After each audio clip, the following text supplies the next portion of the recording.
സംസ്ഥാനത്ത് കാലവർഷം ശക്തം. കോഴിക്കോട്, കണ്ണൂർ, കാസർഗോഡ് ജില്ലകളിൽ ഇന്ന് ഓറഞ്ച് അലർട്ട്. കേരള ലക്ഷദ്വീപ് തീരത്ത് മത്സ്യബന്ധനത്തിന് വിലക്ക്. സാങ്കേതിക സർവകലാശാലയുടെ ഇന്നത്തെ പരീക്ഷകൾ മാറ്റിവെച്ചു.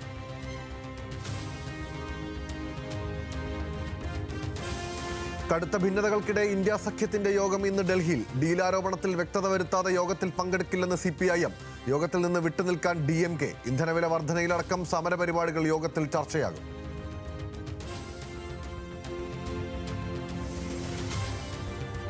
നിയമസഭാ തെരഞ്ഞെടുപ്പിൽ ജാതി സമവാക്യവും SIR-ഉം തിരിച്ചടിച്ചെന്ന് CPIM സംസ്ഥാന കമ്മിറ്റിയിൽ റിപ്പോർട്ട്.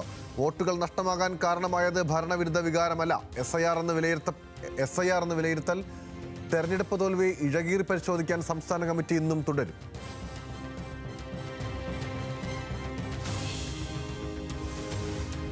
നടിയെ ആക്രമിച്ച കേസ് ഇന്ന് വീണ്ടും ഹൈക്കോടതിയിൽ പരിഗണിക്കുക. മെമ്മറി കാർഡ് പരിശോധനയിൽ പുനരന്വേഷണം ആവശ്യപ്പെട്ട് അതിജീവിത നൽകിയ ഹർജി. ഹൈക്കോടതിയുടെ മേൽനോട്ടത്തിൽ SIT രൂപീകരിക്കണമെന്ന് ആവശ്യം.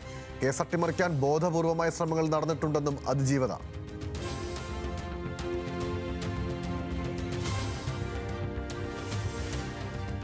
ഫ്രഞ്ച് ഓപ്പണിൽ മുത്തമിട്ട് ജർമ്മനിയുടെ അലക്സാണ്ടർ സ്വരേവ്. ഫൈനലിൽ ഇറ്റാലിയൻ താരൻ ഫ്ലാവിയോ കൊബോളയെ പരാജയപ്പെടുത്തിയത് 5 സെറ്റുകൾ നീണ്ട പോരാട്ടത്തിനൊടുവിൽ. സ്വരേവിൻ്റേത് കന്നി ഗ്രാൻഡ്സ്ലാം. ജർമ്മൻ പുരുഷ താരം ഗ്രാൻഡ്സ്ലാം നേടുന്നത് 3 പതിറ്റാണ്ടുകൾക്ക് ശേഷം.